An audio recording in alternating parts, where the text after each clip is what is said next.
ever have them three guys walking into a bar? I happen to know the other two guys walking into a bar. Welcome to the Three Podcasters Walking into a Bar podcast. My name's Stu Turley, President and CEO of the Sandstone Group. We've got a fun discussion on energy and politics today. Let me introduce my other cohort here. It is David Blackman. He is the David Blackman. He is a contributing author at Forbes, Telegraph. I think he is like one of the key guys in energy around the world. How are you today, sir? Yeah, that's me, buddy. Thank you. I Yeah. appreciate the compliment. I'm good. All right. And then we have the RT. He is a big dog over there at Pecos Operating. He's a podcast host at the Crude Truth. And I'll tell you what, he is not only a man about town, but he's a legend in his own mind. Welcome, RT. How are you today?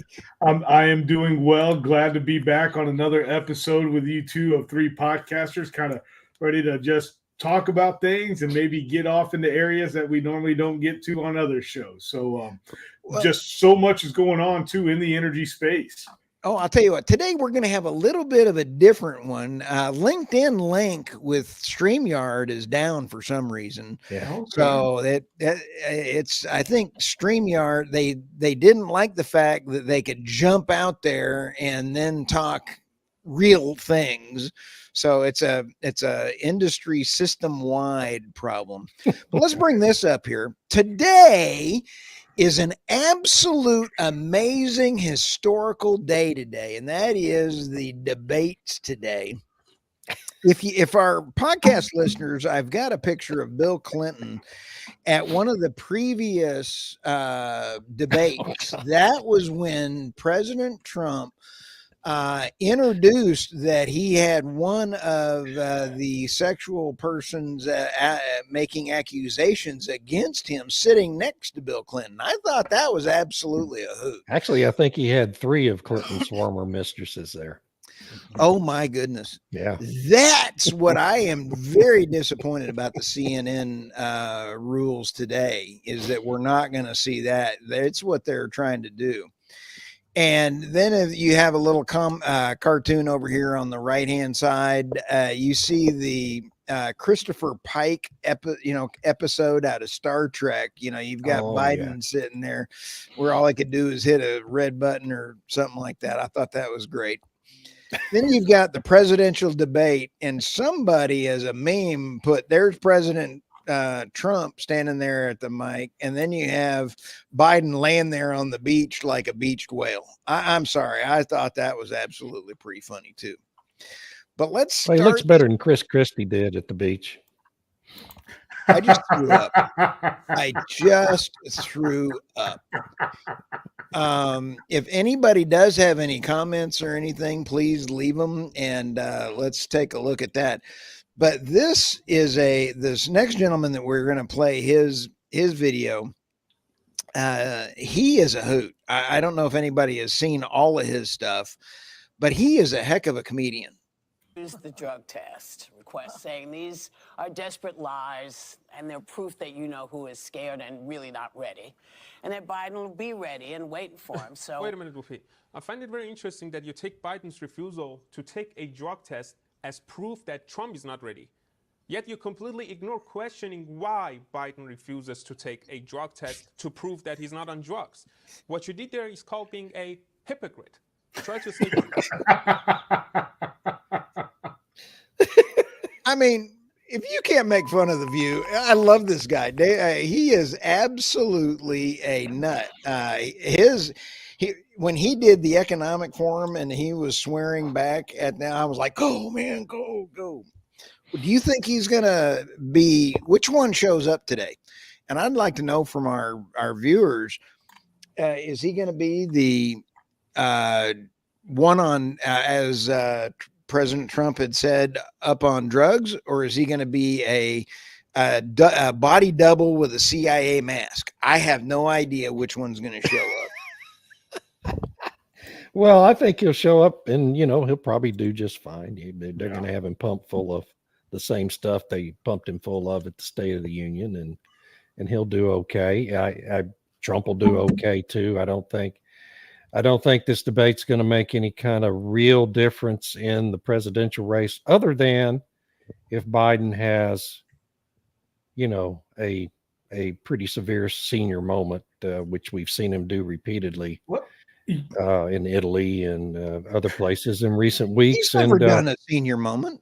Oh, come on, man. If I can, we had to talk about this the other day with some friends, and I think this is actually more important than it is. And what's funny is I think it's more important to the minority. Like, we've seemed to only continue to pander to the 1% of, whether it's, the transgender group, we seem to be focusing in. And the reason why I use the word minority is because there are still people that are on the fence. Okay. And it's a very small group. Yeah. There's going to be people on the fence until election day. Yeah. But I think this is going to be a way for them to really kind of see the difference. And, again, if he comes out all fiery like he did, back in February or March, whenever the State of the Union address was, that doesn't help his cause. I think if the Trumper comes out and just treats him the way that he treated Hillary, that doesn't help Trump out. I really feel like this is truly one of those lose-lose scenarios for Trump. If he's nice to Biden, he's going to lose. If he's like Hillary, he's going to lose, or like he was with Hillary. So I admire him. I think it's great that he is doing this debate. It's not like all those others in the Republicans. That was a lose-lose for him too. But this one, he has to debate. They're only going to do 2 debates this go around. So it's very important. So for him to come out and agree to all these outrageous rules for this debate tonight, I think, what, CNN is probably going to get the best ratings they've had in a long time also tonight. Oh, yeah, no doubt. Yeah. No doubt. Well, I agree with you. Oh, go ahead. Sorry, David. This just came in fresh off the wire. Do you remember when he was coming in as a congressman? Ooh. I have a message for you. Oh. Send me to Congress that I can support this right, and I promise you, if we take back Congress, we will restore Roe v. Wade as the law of the land. See, that's the Biden we see day to day. He's tired. He's getting, it's past 2:00 in the afternoon, so he's exhausted, and he's probably, been working for 4 or 5 hours. 24 presidential debate hosted by CNN. Just from CNN. I am Jake Tapper, and somewhere around here is my colleague, Dana Bash. I'd like to set the ground rules to this debate. First off, Biden is allowed to speak whenever he wishes. We will have commercial breaks whenever Biden feels the urge so that his needs can be taken care of. This may or may not include naps, energy boosts, or a snack such as ice cream.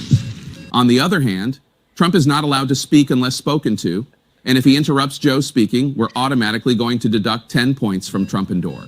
As the hall moderator of this debate, I can call it off at any moment and declare it a complete victory for Biden. Where did Trump go? He was just here.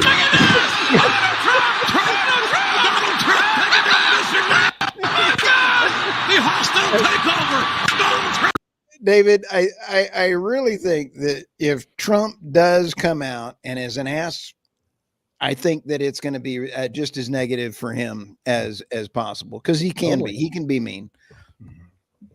Yeah, Trump's has been extraordinarily effective since the beginning of that trial in Manhattan when he was put under the gag order. Right. His polling has improved dramatically since that day, because what the public has seen from him, because he can't go all bombastic on the judge in that case and the jury. We've seen a very calm and rational Donald Trump standing there taking questions from the media. Even in his stump speeches at these big rallies, he's avoided going into all this bombast. His campaign has looked a lot like Ronald Reagan's 1980 campaign since April. And I think it's no accident that his polling numbers have improved pretty dramatically since then. And if he takes the same posture in this debate tonight and just answers questions and doesn't get into a big, aggressive exchange with Biden, then Trump is going to do fine. I question whether he has the personal self-control to do that. We haven't seen that from him. But if he does, if he can maintain that for 90 minutes, then he's going to do very well. And this will prove to be a good decision. I think it was a bad decision for him to accept this debate. There was no reason for him to risk the momentum he has in the race, but he's done it. And so we'll see how it goes. Well, that's an interesting point. And RT, do you think that CNN can be objective when the lady anchor, her husband is one of the CIA agents that signed the Hunter disinformation letter. So he's biased as it is. And then you have Tapper with all of his stuff. How can they be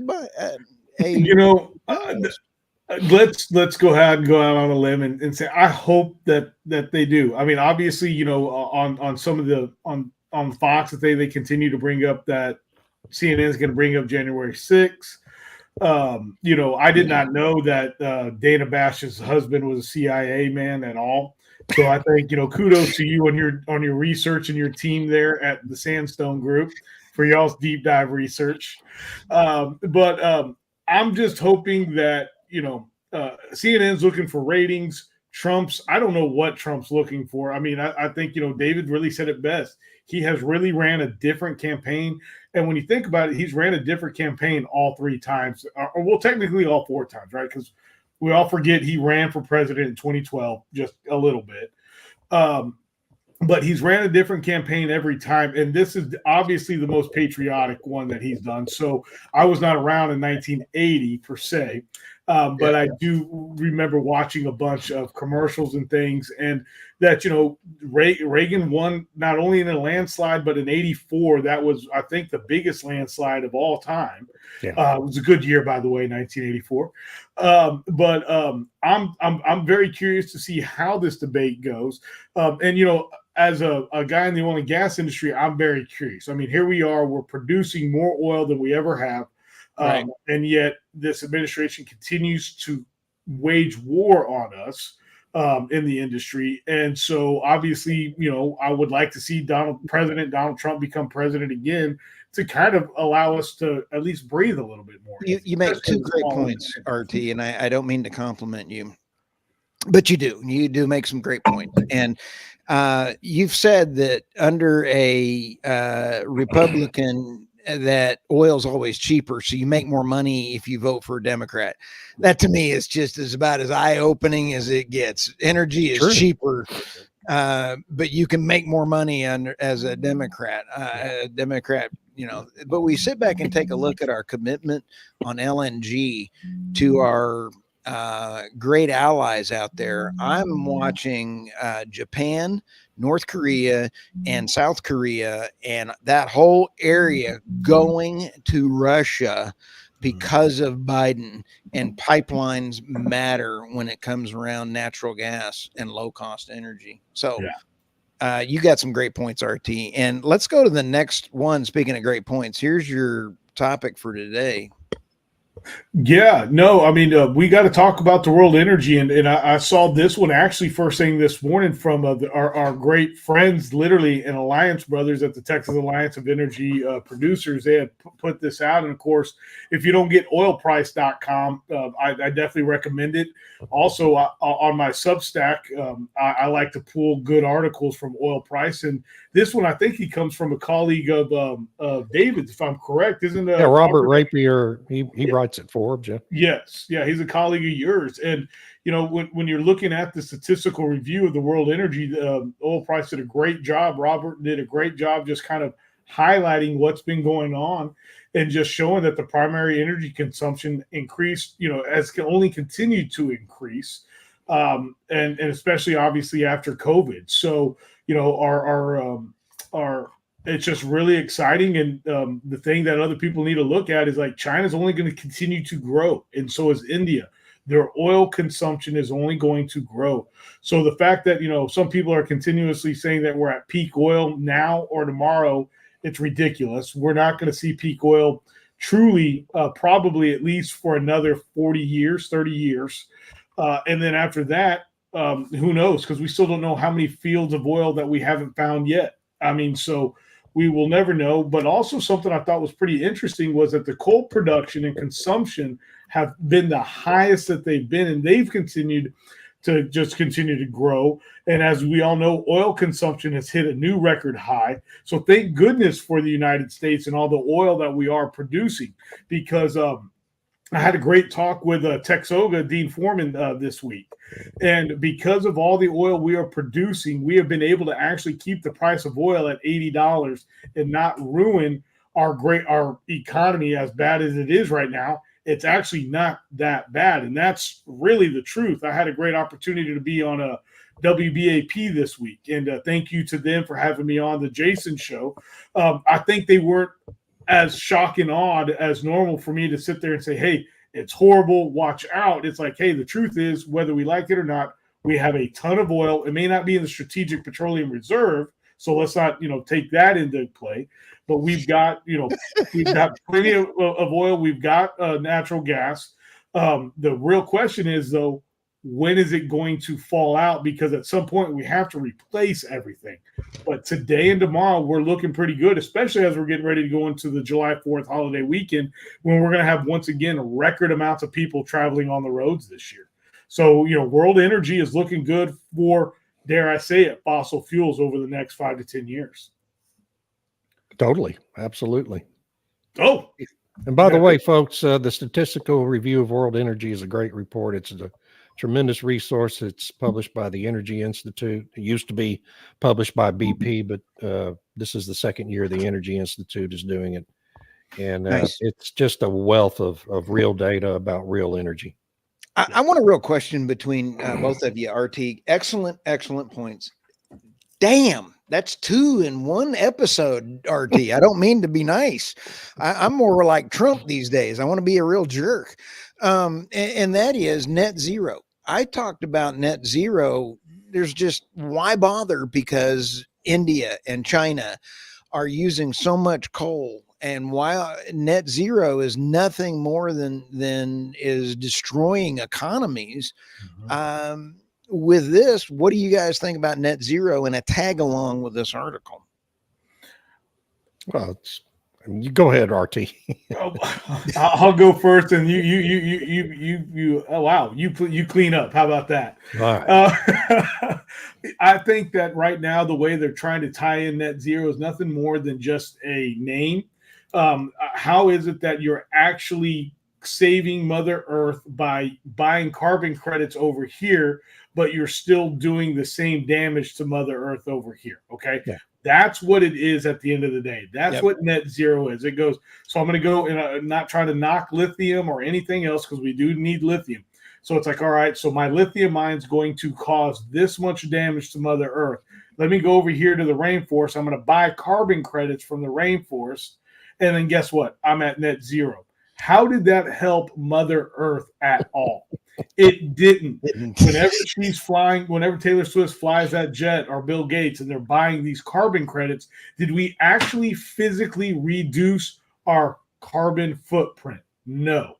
So it's nothing more than just a piece and a, dare I say the Italian word, fugazi, of what this net zero really is. That's my key takeaway from that. Yeah, I agree. Go to my slide with my articles on it, because this one about the BP and ExxonMobil providing a contrast in energy transition strategies is relevant to this. I published that at Forbes this morning. In that I actually quote the Statistical Review of World Energy in that article, because one of the things they talk about in that review is the fact the energy transition hasn't started. It hasn't started. We're not engaged in any kind of an energy transition. I've been saying this for years. It's an energy innovation and an energy addition. And all we're doing is moving carbon emissions from the developed world in Europe and the United States and Canada to the developing world, China and India and all the countries in the Pacific Rim and Africa. So we're deindustrializing the Western world and rendering it completely dependent on its future energy needs to China, India, and these other developing countries. And that's a recipe for a complete lack of energy security in the Western world. It's insane, and it needs to stop. And hopefully these elections this year and next year will have an impact of at least slowing it down, because nothing is being accomplished here other than it's like a shell game where you're moving things around, right? And the emissions, we have one atmosphere, and it doesn't matter whether the emissions are in the UK or Germany or California, or whether they're in China or India, they're the same emissions into the same atmosphere. So this is not a transition, and net zero is not achievable unless we want to dramatically reduce the population and force the people who remain to live in abject poverty. And that's no solution at all. No. Excellent points, David. You know, by the way, for everybody out there, shameless plug, if you are not subscribed to David Blackman on his Substack, I definitely recommend it, because not only do you get access to all of his articles. So his one's on Forbes. So obviously, if you're not connected to Forbes or paying that, you can't read David's articles. So I really recommend getting in with David Blackman, with Blackman Substack, for that opportunity right there. Well, thank you. You're welcome. Yeah. Blackman.substack.com, right? There you go. Oh, yeah. Well, I wonder how that happens. So somebody's phone is buzzing. Oh, you can hear that? Yeah. Oh, I'm so sorry. Go ahead and take that if you need to, RT. We'll talk bad about you. This one is from Javier Blas. He is a cool cat over there at Bloomberg. He does great work. Yeah.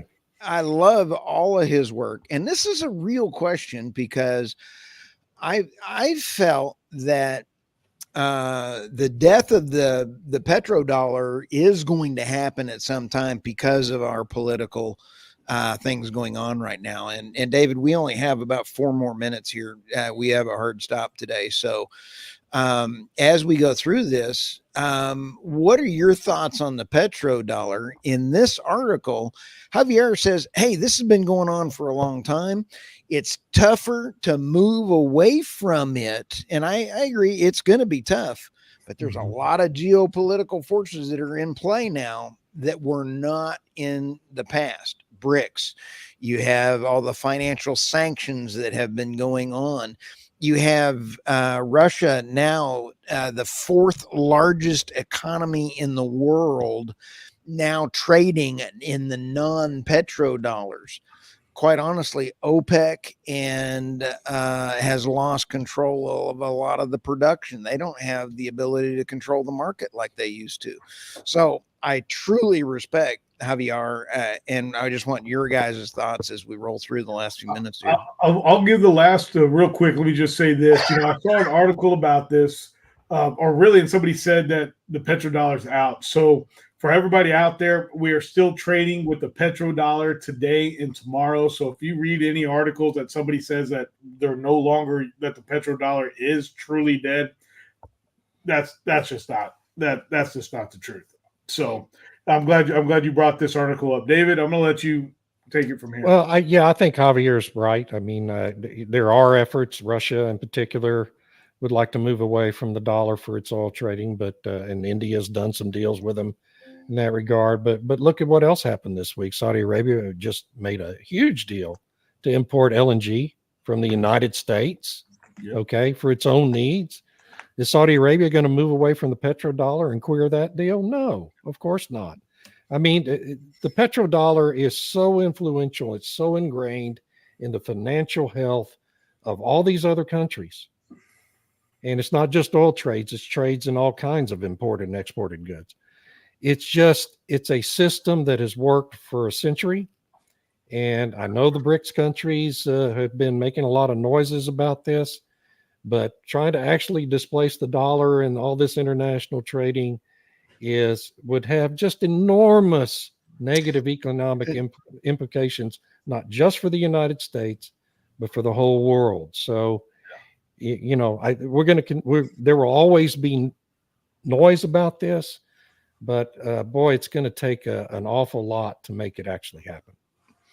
I agree as well, except I think that if we have an administration that continues to weaponize its sanctions and stupidity, it will bring on a earlier demise of the Yeah. petrodollar, because when you take a look at the EU now sanctioning LNG, and it now created the dark fleet for LNG tankers. Everybody said that wasn't going to happen. I said it was going to happen, and it's happened. Yep. So now sanctions matter. Sanctions don't work. So Totally anyway, agree. Totally David, agree. last word for your thought there, and we'll go to RT, and then we'll close out.